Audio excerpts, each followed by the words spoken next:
don't think you guys really need an explanation on what Star Wars is, but it's a multi-million-dollar franchise that has merchandise, movies, and really every kind of media out there. Now, while I'm not the biggest Star Wars fan out there, I still love me the original trilogy, and I agree with many other people saying that Empire Strikes Back is one of the best films ever made. Prequels were kinda meh, Civ was okay, but anyway.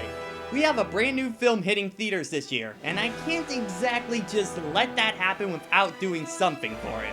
So today we're looking at a time that the movies didn't cover, Star Wars: The Force Unleashed. So I don't remember where, but I started to hear about The Force Unleashed all over the internet after a teaser trailer with a Jedi sending a Star Destroyer down to the ground, with Vader saying that he's his apprentice. I looked around for what I could find, and I found that the game was taking place between episode 3 and 4. And that a lot of care was going into the project, and I started to get excited for it. There was also a lot of promotion going for the game, even having Vader, Yoda, and the Apprentice all appear in Soul Calibur 4, which caught my attention for, obvious reasons. I really liked Soul Calibur, just so you know. But come time for release, and I heard incredibly mixed things about the game, so that might be why I didn't pick it up initially. But now I think it's time to finally give this game a shot. Now we're going to be looking at this game on the PS3, mainly because it's the one I kept seeing the trailers for, and it's the one I'm the most curious about. So, let's get to it.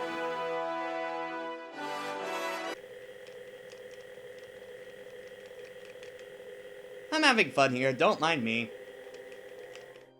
Okay, so I hope you have some kind of knowledge of the Star Wars universe, because I'm not gonna explain it, it would take a very long time. But the game takes place a little bit after episode 3, and Darth Vader senses a strong presence of the Force down on Kashyyyk and goes to investigate. After beating everything that comes in his way, he encounters a Jedi, and of course, Vader tries to kill him. Right before doing so, a young boy takes his lightsaber, which is pretty much the equivalent of somebody taking your wallet right under your nose. It's not very nice. Seeing that the Force is strong with him, Vader takes the boy in as his secret apprentice and gives him the name Deke Starkiller. Flash forward a few years, and we now see Starkiller as a young adult who is tasked with finding the remaining Jedi, and to get strong enough to where Vader and him can take out the Emperor. You're joined by your training droid Proxy and pilot Juno. The plot does get more complex as it goes on, but it's overall pretty good. It fits well into the Star Wars universe, and you really feel like it's a lost episode that you're experiencing for the first time. It was always a nice reward to get some more plot as I was moving on, and it's honestly the best part of the game in my opinion. So how does the rest hold up? For the presentation, it's okay. It looks better than most licensed games out there, but you still get the feeling that it isn't running at the power it could be. The cutscenes look pretty good overall, but there's still an odd looking part here or there. But the in-game cutscenes look flat out bad, and they seem like they were ripped right out of a PS2 game. Environments do their job and fit into the Star Wars universe, but they don't really stand out much from level to level or anything like that. They don't have much to call their own, but I will say that the voice acting for the game is fantastic and really brings some scenes to life.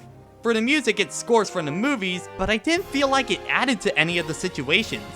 Not to mention, even after turning it up in the settings, I could barely hear it. So I just went around and listened to other songs that honestly added more to the game, such as songs from Bastion, Child of Light, Dustin and Elysian Tale, Metal Gear Rising Revengeance, and the Adam West Batman theme. Oh, trust me, it makes the game something else.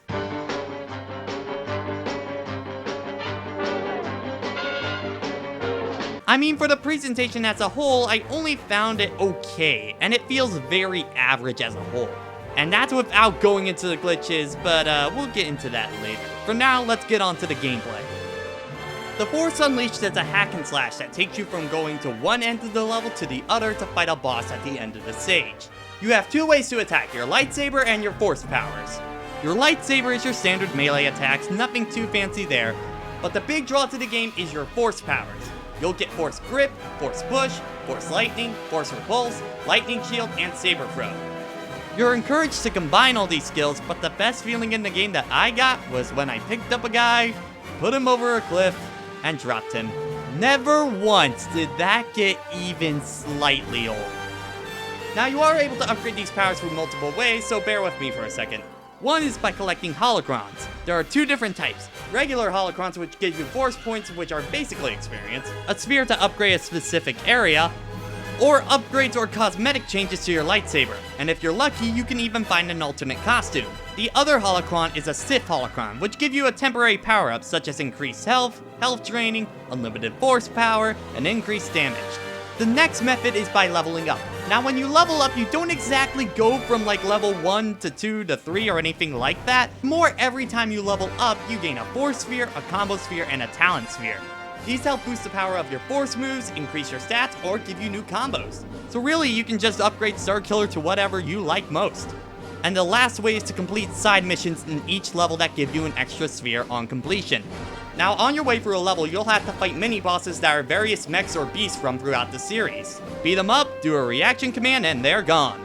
At the end of the level, you'll fight a main boss. Same thing as before. Beat them up, get a quick time event, and move on. And that's actually it for the gameplay. Not much changes from stage to stage, so let's see what's on the good side of the Force. So what's good in The Force Unleashed? Well, once again, I really liked the story and it was the most rewarding part of the game for me. Not to mention that there really wasn't a bad voice actor in the game. At least not one for me that stuck out in a really bad way. And don't worry, there's a Wilhelm scream. That will factor in some points for you. When I'm able to use the Force in the way that the developers wanted, it's a lot of fun. Especially simple things such as dropping people off of cliffs or throwing a huge rock at a guard.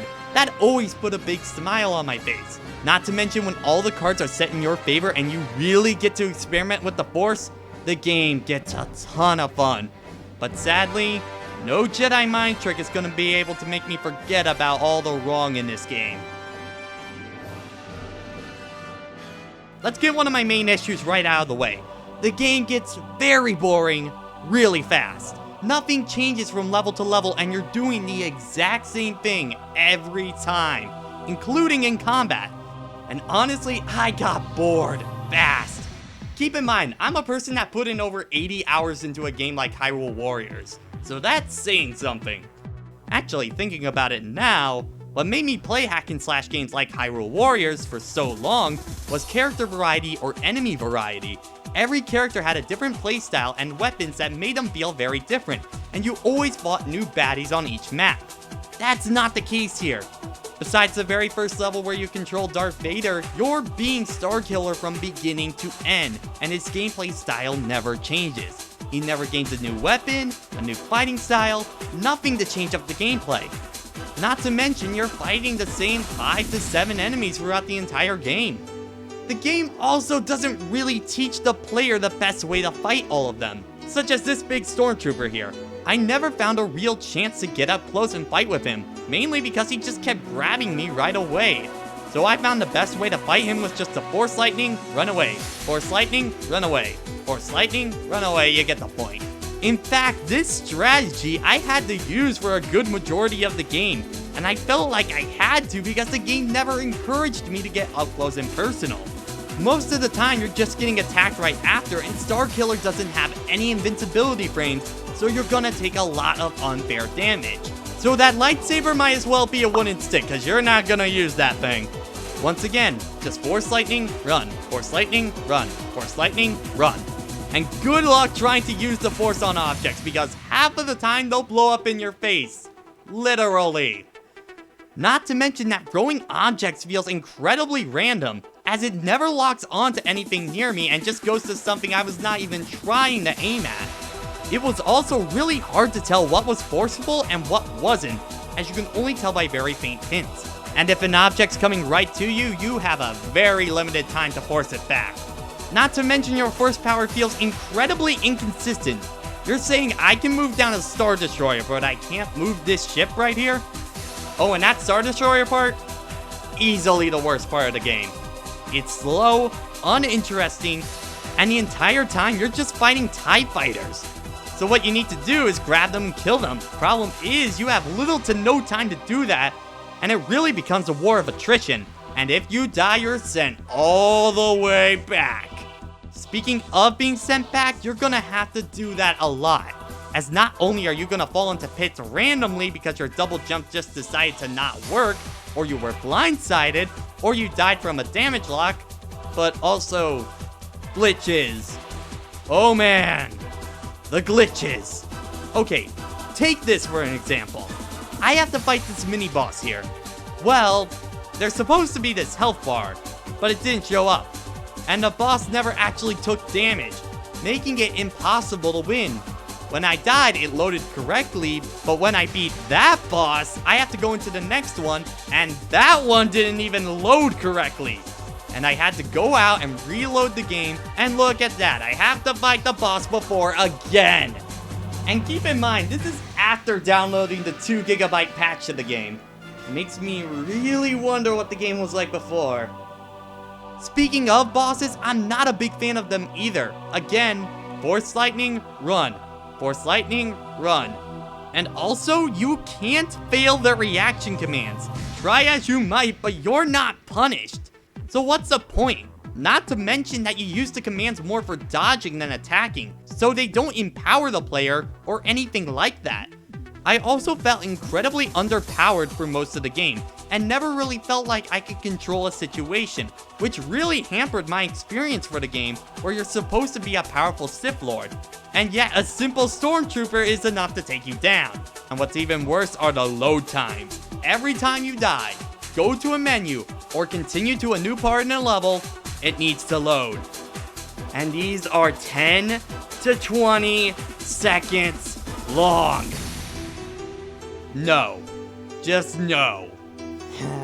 I wanted to like this game, but there's too many problems in it to make me enjoy it. And honestly, when I beat the game, I didn't feel satisfied at all. It was just more of, it was done. And that's probably why I didn't end up liking this game all that much. I tried. I honestly tried to like The Force Unleashed, but I just couldn't do it. The game has way too many problems in both its design and code for me to really enjoy this. Honestly, if I wasn't reviewing the game, I would have stopped much earlier. I still do enjoy the story, but I suggest you just watch the cutscenes, and that's overall a much better experience.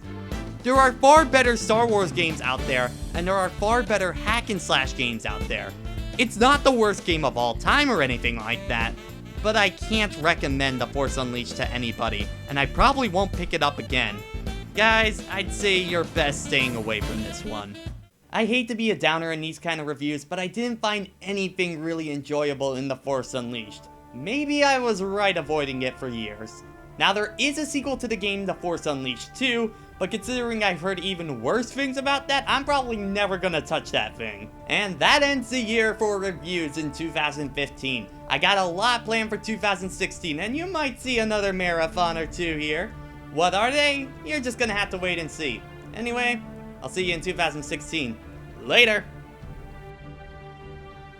Hey everyone, thanks for watching. Make sure to leave a like down below so I know that you actually liked the video, or a comment, you know, that helps too. If you want to see my last review on Klonoa, click the video on the left. If you're new to the channel, check out the full playlist for reviews on the right. This includes Sly Cooper, Luigi's Mansion, and other games I've already done. If you want updates, check me out on Facebook and Twitter, because I update them quite frequently. Or if you want to support me directly, check out my Patreon, where you guys can donate and get special rewards back. Which, by the way, thank you Soul Ninja Tar for being my top patron. Thank you, dude, you're awesome. Now, if you want to see me live stream, check me out on Twitch as well. I do try and stream as much as I can. Anyway, I gotta get to work on the projects I got coming up in 2016. So until then, guys.